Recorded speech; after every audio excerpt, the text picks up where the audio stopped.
NDP और NNP, यानी कि अब हमने जी को रिप्लेस किससे करा है, एन से।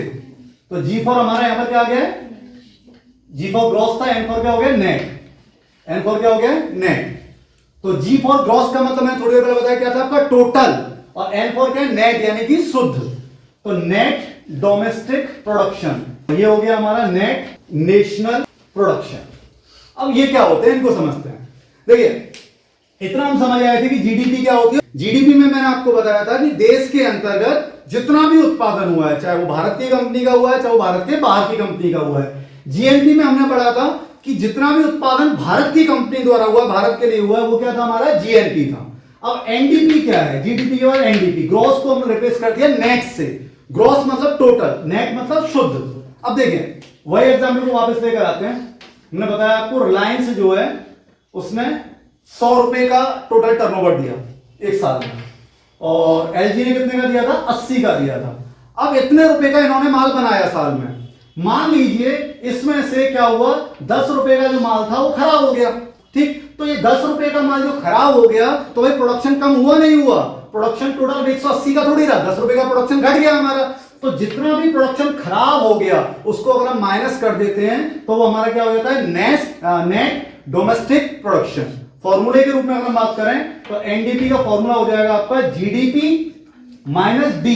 डी फॉर होता है डेप्रीशिएशन, यानी ह्रास लग गया या किसी भी चीज से उसकी टूट फूट हो गई, किसी भी वजह से उसकी वैल्यू में कमी आ गई, तो अगर हम जीडीपी में से डी फॉर डेप्रीशिएशन अगर माइनस कर देते हैं तो हमारा एनडीपी आ जाता है। सेम यहां पर हम बात करते हैं। देखिए मान लीजिए ये 10 रुपए जो कम हुए थे, ये रिलायंस में कम हुए थे 8 रुपए, और 2 रुपए की टूट फूट हुई थी एलजी के आइटम में, ठीक है। 8 रुपए की, थोड़ा 10 रुपए की बताई थी, 8 रुपए की टूट फूट हुई थी रिलायंस में, 2 रुपए की टूट फूट हुई थी किसमें, एलजी में। अब यही बात करते हैं यहां पर एनएनपी में। तो एनएनपी में क्या होगा, सेम फॉर्मूला वर्क करेगा एनएनपी के लिए, क्या कि जो जीएनपी थी उसमें क्या घटाना है, तुमको डी घटाना है। तो इस बार जो डी घटेगा वो किसका घटेगा, इंडिया कंपनी का, क्योंकि यहां पर हम किसकी बात कर रहे हैं, नेशन की बात कर रहे हैं। तो किसका घटेगा, केवल इंडिया वाली कंपनी का। तो यहां पर जीएनपी कितनी निकाली थी हम लोगों ने, 100 रुपए निकाली थी, नहीं निकाली थी, रिलायंस की तो थी यहां पर हमारे पास में, और एलजी की 80 थी, वो बाहर की कंपनी थी। तो ये 100 रुपए था, 100 रुपए में से रिलायंस की कंपनी में टूट फूट कितनी हुई है, 8 की, तो वो माइनस हो गया 92 रुपए। समझ में आ गया, क्लियर हो गया। जीएनपी एनडीपी क्या होता है, एनएनपी क्या होता है, यानी कि ऐसे समझ लीजिए अगर आप जीडीपी या जीएनपी में से जो भी टूट फूट हुई है, जो भी माल की कीमत में कमी आई है, जो भी नुकसान हुआ है जिसकी वजह से प्रोडक्शन कम हो गया है, उसको अगर आप माइनस कर देते हैं तो आप क्या निकाल पाएंगे, अपनी एनडीपी और एनएनपी, ये आप फाइंड कर लेंगे। हो गया यहां तक। ये हमने बात करी जीडीपी, एनडीपी, जीएनपी और एनएनपी। जीडीपी की गणना दो तरह से करी जाती है, दो मूल्य पर करी जाती है। एक होता है नॉमिनल वैल्यू, ये कैलकुलेशन की बात कर रहे हैं, जीडीपी की गणना कैसे करते हैं, नॉमिनल वैल्यू, और एक होता है आपका रियल वैल्यू। ये नॉमिनल वैल्यू क्या और रियल वैल्यू क्या, बहुत अच्छे से समझते हैं इस बात को। देखिए जीडीपी एट नॉमिनल वैल्यू, तो नॉमिनल वैल्यू का मतलब हो गया ये बेकार वाली है, जीडीपी ये बेकार वाली है, ये रियल नहीं है, ये केवल एक कह दो कि ये जीडीपी है लेकिन ये रियल नहीं है। एक एग्जांपल देखते हैं, ये मैंने 3 ईयर ली है, 2010, 2015, 2020, ठीक है। यहां पर मान लीजिए एक हमने ये मार्कर की बात कर लेते हैं, प्राइस। ये जो मार्कर है ये 2010 में आता था 20 रुपए का, 2015 में आने लग गया ये 25 रुपए का, और 2020 में आने लग गया ये 30 रुपए का, और यहां पर मैंने लिख दिया इसका क्वांटिटी, ठीक है। यानी कि जब ये 2010 में 20 रुपए का आता था तो ये खरीदा जाता था, मान लीजिए हम खरीदते थे इसको 10 खरीदते थे। उसके बाद में क्या हुआ, 2015 में जब ये 25 का आने लग गया तो हम कितना खरीद रहे हैं, 6 खरीद रहे हैं। और अब ये 2020 में 30 रुपए का आ रहा है तो हम कितना खरीद रहे हैं, बोले हम इसको एक मिनट के इसको बढ़ा देते हैं। ये हमने खरीदा यहां पर मान लीजिए 12 खरीद रहे हैं, और यहां पर हम कितना खरीद रहे हैं, 15 खरीद रहे हैं, ठीक है। तो जीडीपी का मतलब हम क्या पढ़कर आए थे अभी थोड़ी देर पहले, जीडीपी हम पढ़कर आए थे कुल कितने रुपए की प्रोडक्शन हुआ, ठीक है। ये नहीं कि प्राइस कितने का है, कितनी क्वांटिटी बनी, कितने रुपए का प्रोडक्शन हुआ। तो 2010 में कितने रुपए आए थे आपके पास में, 200 रुपए आए थे। 2015 में कितने आए, इंटू कर लीजिए आप इसको, 300 रुपए आए थे। और 2020 की बात करें तो कितने रुपए आए थे, 450 रुपए आए थे। यही हो रहा है। तो अगर आप देखें तो क्या हो रहा है, अगर हम नॉमिनल वैल्यू, ये नॉमिनल वैल्यू पे जीडीपी है कि 2010 की जीडीपी कितनी थी, बोले 200 रुपए थी। 2015 की जीडीपी कितनी थी, बोले 300 रुपए है। 2020 की जीडीपी कितनी है, बोले 450 रुपए है। तो ऐसा लग रहा है कि जीडीपी क्या हो रही है, ग्रोथ कर रही है, क्योंकि जीडीपी बढ़ रही है, 200 से 300 हो गई, 300 से 450 हो गई, ग्रोथ कर रही है। तो ये जीडीपी थी नॉमिनल वैल्यू का। अगर हम रियल वैल्यू में निकालेंगे यही जीडीपी, तो रियल वैल्यू में क्या होता है कि सरकार क्या करती है, एक सांख्यिकी का डिपार्टमेंट होता है, सेंसर जो स्टैटिक्स का डिपार्टमेंट होता है, वो क्या करते हैं, एक ईयर को बेस ईयर मान लेते हैं। जैसे हमारे प्रेजेंट में 2011-12 के ईयर को बेस ईयर मान रखा है, यानी उसमें हम क्या करते हैं कि जो भी हम प्राइस लेंगे वो बेस ईयर का लेंगे, जो प्रोडक्शन हुआ, जो क्वांटिटी है वो कौन सी ली जाएगी, करंट ईयर की, लेकिन प्राइस कौन सा लिया जाएगा उसमें, आपका बेस ईयर का।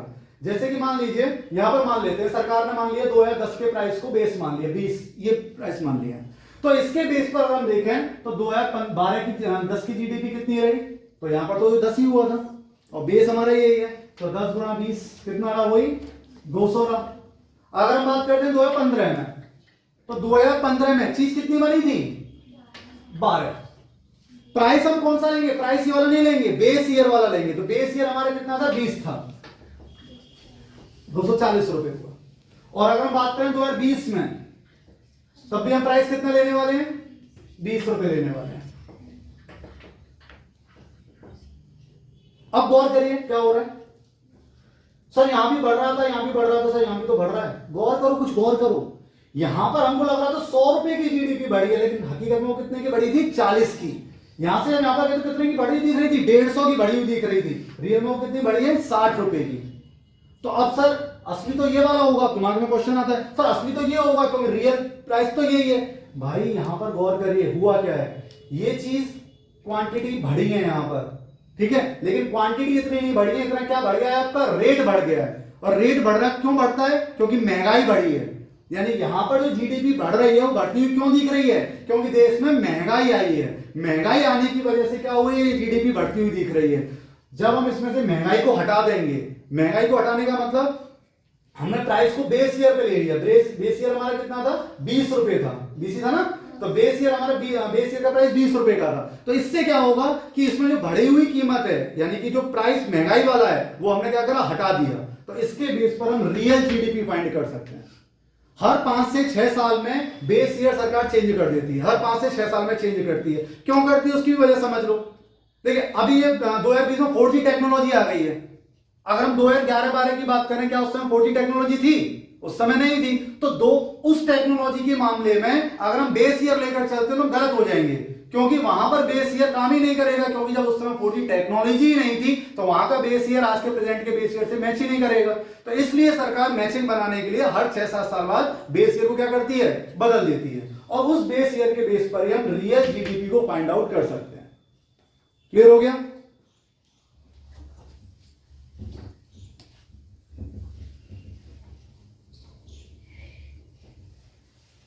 तो आज हम लोगों ने पढ़ा जीडीपी के बारे में, एनडीपी के बारे में, जीएनपी के बारे में और एनएनपी के बारे में।